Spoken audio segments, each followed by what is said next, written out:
హత్యలు జరుగుతాయి. అయితే తాను చేసిన హత్య పొరపాటుగా జరిగిందంటూ ఓ వ్యక్తి బోరుమంటున్న ఉదంతం మహారాష్ట్రలోని తానేలో చోటు చేసుకుంది. ఇదిగో ఇక్కడ పోలీసుల అదుపులో కోర్టుకు వెళ్తున్న ఈ యువకుడు తానే ఉల్లాస్ నగర్లోని ప్రేమ్ నగర్ కాలనీలో ఉంటున్నారు.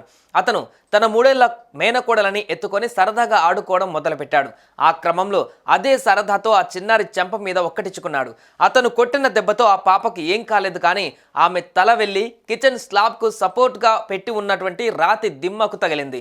సరిగ్గా కణతకు దెబ్బ తలగడంతో ఆ చిన్నారి కొద్ది క్షణాల్లోనే చనిపోయింది. తాను చేసిన ఈ పొరపాటును దాచేసేందుకు ఆ యువకుడు ఆ చిన్నారి శవాన్ని సీక్రెట్గా ఒక చోటకి తరలించి తగలబెట్టేశాడు. పాప కనిపించకపోవడంతో పోలీసులు కేసు నమోదు చేశారు. విచారణలో ఆ చిన్నారిని తమ ఇంటికి తీసుకువెళ్లిన మేనమామను ప్రశ్నించారు. పాప మిస్సింగ్ గురించి ఆ యువకుడు పొంతనలేని సమాధానాలు చెప్పాడు. దీంతో పోలీసులు విచారణ తీరు మార్చారు. దీంతో తాను కావాలని చంపలేదని, పొరపాటుగా చెంప మీద చిన్నగా కొట్టడంతో ఈ మరణం జరిగిందని అతను కన్నీటి పర్యాంతమయ్యాడు.